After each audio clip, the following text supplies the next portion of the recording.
She said, "Do not wait up, babe. I am with my sister tonight while I was having dinner with her sister. My girlfriend Claire texted me tonight saying she was staying at her sister's place because a photography project ran late. The problem is that when she sent that text, I was sitting across from her sister at dinner. I am Alex, 31, architect in Portland. Claire and I have been together almost 4 years. She is a freelance photographer and stylist, creative but financially unstable. She has lived in my Pearl District condo for 3 years. 3 years rent-free because I wanted to support her career dreams. Tonight was supposed to be casual. My best friend Mason, Claire's sister Tess, and I grabbed dinner at an Italian place downtown. Tess works in marketing, super logical and grounded. We were 40 minutes into dinner when my phone buzzed with Claire's text. "Hey babe, project ran late. I'm staying at Tess's tonight. Don't wait up, love you." I looked up at Tess, who was mid-sentence about some marketing campaign. I turned my phone around and showed them. Tess went completely still. "That is weird. I haven't seen Claire in almost 3 weeks. The table went silent. My brain tried to process this logically, but there was no logical explanation. I replied to Claire, "Cool, tell Tess I said hi." Then I put my phone face down on the table. Seconds later, Tess's phone exploded with calls from Claire, call after call. Then the texts started flooding in. "Why did you tell him? You promised you wouldn't ruin this. I cannot believe you did this to me." Tess turned her phone so I could see. Her face pale and confused. "Alex, I swear, I don't know what she is talking about. I haven't promised her anything. I believed her. This wasn't a conspiracy." This was Claire panicking because her lie had just detonated in real time. I picked my phone back up. 43 missed calls, texts coming so fast they pushed each other up the screen. "It is not what you think. Eli is just a client. You are overreacting." Eli, that name hit me like cold water. Eli Kane, Claire's ex-boyfriend from college. 8 months ago, she told me he had contacted her about a photography collaboration. She said it was purely professional. I trusted her. I opened my banking app right there at the table. I had given Claire a secondary card on my account for business expenses. I scrolled through recent charges. The Benson Hotel multiple times. A jewelry boutique, $1,600. Restaurants I had never been to with her. I took screenshots of everything. The texts, the calls, Tess's phone, my bank statements, uploaded them all to cloud storage while Mason and Tess sat in stunned silence. Then I stood up, left money for dinner, and told them I needed to go. The walk back to my condo took 25 minutes in the Portland drizzle. By the time I got home, there were over 60 text messages. I sat in my car just breathing. The pattern was too clear. The lie, Eli's name, the hotel charges, the panic. I went upstairs to my empty condo, packed some of Claire's things into a box, changed all my passwords and banking access, sent one text, "We will talk when you are ready to be honest. Until then, your things are packed. The door code has been changed." Then I turned off my phone and sat in the dark. The worst part isn't even the cheating. It is that she texted me that lie while I was sitting with her sister, someone who would obviously know she was lying. She was that confident I wouldn't find out, or maybe that deep into whatever she was doing with Eli that she couldn't keep her stories straight anymore. I don't know what I'm looking for by posting this. Validation, maybe? I keep replaying Tess's face when she saw that text. The way Claire's messages shifted from sweet girlfriend to desperate manipulation in seconds. 4 years together, 3 living together, and I didn't know her at all. Update 1 Friday morning. I woke up to another flood of messages from Claire cycling through tactics, apologies mixed with accusations. "I am sorry, but you are being controlling. I love you, but you never trusted me." I didn't respond. Spent Friday at work barely functioning, trying to focus on deadlines. Mason texted to check in. Tess sent a long apology saying their parents were furious with Claire. Apparently Claire had called their mom crying about how I had thrown her out without warning, conveniently leaving out the line part. I got home around 6 and found Claire sitting on my couch. She had somehow gotten past building security by claiming an emergency. She looked awful, makeup smeared, same clothes from 2 days ago. "We need to talk," she said. "I stayed by the door. You broke into my apartment. It is my home too, Alex. You cannot just kick me out." I kept my voice steady. "You stay here. My name is on the lease, the mortgage. Every utility bill. You're a guest. That invitation expired." She started crying, the loud, dramatic kind. When she realized I wasn't moving, she switched tactics. "Eli is a business investor. The meeting ran late and I didn't want you to get jealous. So I simplified and said I was at Tess's. That is all it was. Which studio did you shoot at? Who ran the session? Receipt. I paid cash for a multi-hour studio rental." Try again before she could answer. Her phone rang on the couch. We both looked at the screen. Call her ID, Eli Studio Project. Claire lunged for it, but I was closer. I picked it up and pressed speaker before she could stop me. Eli's voice came through casual and relaxed. "Hey beautiful, still playing house with the boyfriend, or should I the usual room at the Benson tonight? I am thinking we finally tell him this weekend. You have been stalling long enough." The silence was absolute. I watched Claire's face strain of color. "He is joking." She finally managed. "Eli has a weird sense of humor." "He is always." I ended the call. "Number, you are done. You have 2 hours to pack whatever you need. The rest, Tess will coordinate this. I have rights. You have been here as my guest with no lease agreement and no financial contribution for 3 years. Legally, you are not a tenant. This isn't an eviction. It is me ending our relationship and asking you to leave my private property. 2 hours or I am calling police for trespassing." I had looked all this up Friday during lunch. Oregon tenant law is specific. She had no claim. The next 2 hours were tense. She packed, slamming drawers and muttering about how controlling I was, how Eli actually understood her art. I stayed in the living room, making sure she didn't take or damage anything. At one point, she called her mother on speaker, expecting backup. Mrs. Monroe's voice, Claire, honey. If what Tess told us is true, you made your choices. We raised you better than this. Claire threw her phone across the room, finished packing in silence. 3 large bags, 2 boxes. I helped her carry them to her car just to make sure she left. Before getting in, she turned to me. You will regret this. Everyone's going to know what kind of person you really are. I closed her car door and walked back inside. Changed the locks that night, called the building manager Saturday to remove her from guest lists. Mason came over with pizza. Tess texted asking if I was okay. The speaker phone moment keeps replaying. Eli casually talking about playing house with me like I was just an inconvenient obstacle. Claire's face when her story disintegrated again, exactly like at the restaurant. How close I came to never knowing. I called my bank Monday about those charges on my card. The Benson Hotel, that jewelry boutique. I need to know the scope of this. How long, how much, how deep the lies went. I am not heartbroken yet, mostly angry and tired. The heartbreak will probably come later. For now, focusing on practical stuff, changing passwords, updating emergency contacts, figuring out what to do with the ring I had bought 3 months ago, sitting in my sock drawer that she never knew about. Update 2: last Monday, she started posting on social media, Instagram stories, Facebook posts, spinning a narrative that I was a controlling, jealous partner who threw her out without warning, healing from toxicity. Never let anyone dim your light. Inspirational survivor content with artsy black and white selfies. Mutual friends reached out confused. Some bought her story initially. My silence looked like maybe she had a point. A few sent messages basically telling me to reflect on my jealousy issues. I didn't engage. Then Tuesday afternoon, Tess and Mason apparently decided they had had enough. They posted a photo from that Thursday night dinner. All 3 of us at the table, timestamp visible, Mason's caption, she said she was here. Tess shared it adding, truth has a way of coming out. Sometimes it happens over pasta. The response was immediate. Claire's story fell apart in the comments. She deleted her posts within an hour, but screenshots were circulating. People who had initially supported her publicly apologized to me. I felt exhausted more than vindicated, but Claire wasn't done. Wednesday morning, my property manager called. Claire had contacted him claiming illegal eviction, wanting to file a complaint. He sighed and said only my name was on the lease. No record of rental payments from her. Nothing. He told her there was no case. Then Thursday, HR at my office called. Someone claiming to be a consultant had contacted them to report harassment and workplace misconduct by me. The HR director recognized it as personal drama immediately. I showed her the screenshots from dinner, the text exchanges, everything. She documented it and blocked Claire's number from the company directory.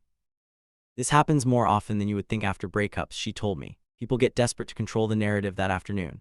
I finally went through my bank statements thoroughly. That secondary card I had given Claire for business expenses. I had canceled it Friday night, but I wanted full accounting.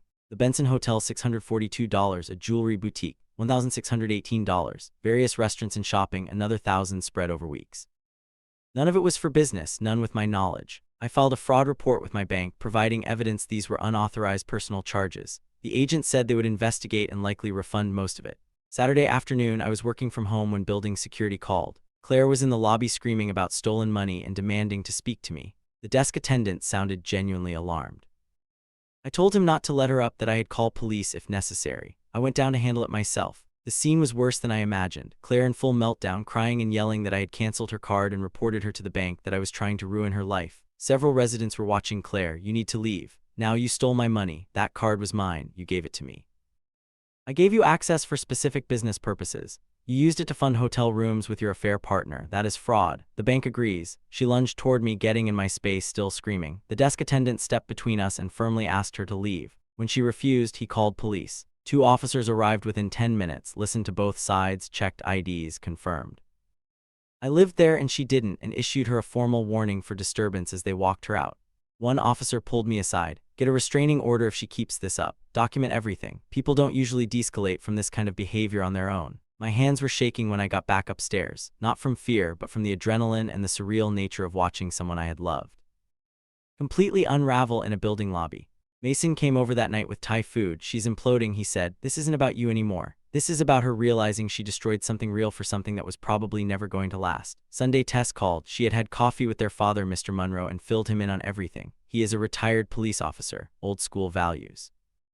Tess said he had been quiet through the whole explanation, then just shook his head and said, she has embarrassed the family. I love my daughter, but I will not defend this. He had tried calling Claire to talk, but she sent him to voicemail and texted back that everyone was against her. He told Tess if Claire came to her senses she could come home, but he wouldn't enable this victim routine. I don't take pleasure in knowing Claire's family relationships are fracturing, but there is something validating about her own father seeing through her manipulation. It means I am not crazy. My read on the situation was accurate. The bank approved my fraud claim Monday morning, full refund of unauthorized charges, just over $3,000. I moved it to a separate savings account, not sure yet what to do with it.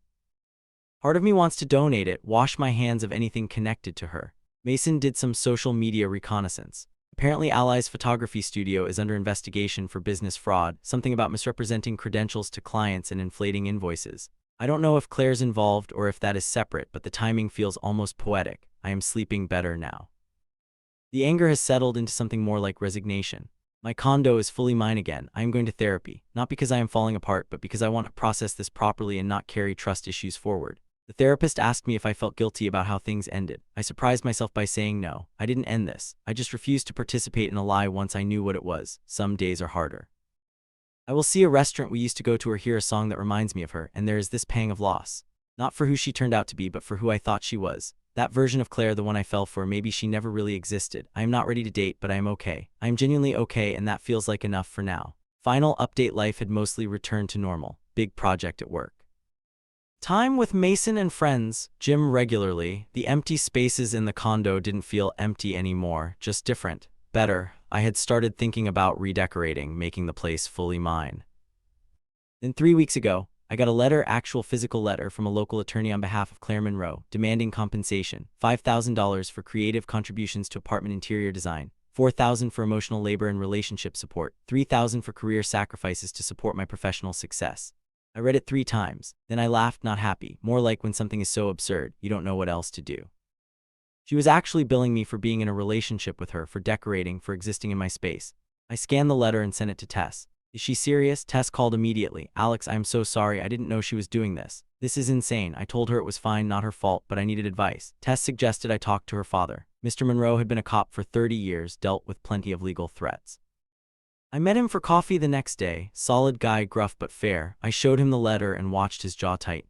Son, I apologize for my daughter. This is disgraceful. He handed it back. But if she is dug in this deep, you might need to be prepared to actually go to court. Don't let her bully you into settling. You have got documentation of everything, right? I nodded. Screenshots, bank statements, text exchanges, witness statements from Tess and Mason. Everything. Good, he said. Then if she files, she will lose, and maybe losing publicly is what she needs to finally wake up. Week later, I got notice that Claire had filed a small claims suit for $12,000. Court date set for Wednesday. I spent the weekend organizing everything into a binder: timeline of events, lease documents, utility bills. In only my name, screenshots from the dinner, credit card statements showing her unauthorized charges, written statement from Tess confirming the timeline. Tuesday night, Mr. Monroe called Alex. I tried talking to Claire one more time, told her to drop this before she humiliates herself in front of a judge. She hung up on me. I want you to know that if she goes through with this tomorrow, she is doing it without my support. I will be there if you need a character witness. I thanked him, told him that wouldn't be necessary, but the offer meant more than he probably knew. Wednesday morning, I showed up to the courthouse 45 minutes early. Small claims court was exactly as unglamorous as you would imagine. Fluorescent lights, uncomfortable chairs, stressed people everywhere. Claire arrived 15 minutes before our time with the lawyer who had written the demand letter. She looked different, thinner, harder. She saw me and her expression flickered between anger and something that might have been shame. We didn't speak. When our case was called, we both stood before the judge, an older woman with sharp eyes and zero patience for nonsense. She asked Claire to present her case first. The lawyer did most of the talking, argued that Claire had made significant non-financial contributions to the household and relationship that deserved compensation, that she had sacrificed career opportunities to support me, and that I would unjustly enrich myself. It sounded almost reasonable until you remembered the cheating and lying for months. When the lawyer finished, the judge turned to Claire. Ms. Monroe, did you have a rental agreement with Mr. Carter? No. But did you pay rent or contribute to utilities? No, but I contributed in other ways. Did Mr. Carter agree in writing to compensate you for interior design services or emotional labor? Claire's lawyer tried to interject. The judge held up a hand. Ms. Monroe, I am asking you directly. Did you have any written agreement? No, Your Honor. The judge turned to me. Mr. Carter, your response? I opened my binder, walked her through everything. The lease showing I was sole tenant. Timeline of Claire's lies starting with the dinner text. Screenshots showing her admission about Eli. Bank statements proving she had made unauthorized charges on my credit card. Police report from when she had caused disturbance at my building. Tess's written statement confirming Claire had lied about her whereabouts. The judge flipped through pages silently. Her expression didn't change, but I watched Claire's face get paler with each document. When I finished, there was a long pause. The judge looked at Claire. Ms. Monroe, you lied to your partner about your whereabouts while engaged in an affair. You made unauthorized charges on his credit card. You harassed him after the relationship ended, requiring police intervention. And now you're attempting to sue him for financial compensation for a relationship you betrayed. Is that an accurate summary? Claire's voice was barely audible. I just want what I deserve. What you deserve, the judge said slowly, is not what this court provides. Case dismissed with prejudice, meaning you cannot refile this claim. Mr. Carter, you are free to pursue a countersuit for the credit card fraud if you choose. Though given the bank has already refunded you, I would suggest letting this go and moving forward with your life. She banged the gavel. Claire burst into tears, loud ugly sobs echoing in the courtroom. Her lawyer looked uncomfortable, gathering papers quickly. I just stood there feeling this strange mix of relief and sadness. Not sadness for her, exactly sadness that it had come to this. That someone I had loved had devolved into someone trying to shake me down in small claims court. I walked out without looking back. In the hallway, Mr. Monroe was waiting. I hadn't seen him in the courtroom, but apparently he had been there in the back the whole time. That was the right outcome, he said simply. Claire's waiting by the doors. She is upset. I'm going to take her home, see if I can talk some sense into her finally, but I wanted to tell you something first. He paused, looking uncomfortable in a way that made him seem older. You were good to my daughter, better than she deserved. It turns out I am sorry for what she put you through. If you ever need anything, a reference, someone to vouch for your character, you call me, understand? I shook his hand. Thank you, sir. That means a lot. He nodded and walked toward the exit where Claire was leaning against the wall, looking destroyed. I heard him say, "Come on, Claire, let's go home," in that firm but gentle voice fathers use when their kids have screwed up badly. That night, Mason came by with celebratory pizza. We watched basketball and argued about playoffs, normal friend stuff, exactly what I needed. Saturday, I used some of the refunded credit card money to buy my mom a plane ticket to visit her sister in Seattle. She had been wanting to go for months, but money was tight. When I told her why I had extra cash, she was quiet for a long moment, then said, "I am proud of how you handled this. You didn't get mean, you just told the truth." Sunday morning, having coffee on my balcony, I saw a news headline on my phone: local photography studio under investigation for business fraud. The article mentioned Eli Kane, specifically allegations about misrepresenting credentials to corporate clients and inflating project costs. Some clients were suing. The article didn't mention Claire, but I wondered if she had been involved or if she had just picked another person with questionable ethics. I closed the article, deleted the folder on my computer titled Claire Evidence that I had been maintaining for 2 months, blocked her number, which I should have done weeks ago, unfollowed her on every social media platform, digital housekeeping. The strangest part is how normal everything feels now. For weeks I was waiting for the other shoe to drop for Claire to do something else dramatic. But after the judge dismissed her case, it is like whatever energy was driving her just ran out. Tess texted last week saying Claire had moved back with their parents temporarily and was seeing a therapist. I hope that is true. I hope she gets help. Not for me, but for her, for whoever she tries to date next. For her family, I don't hate her.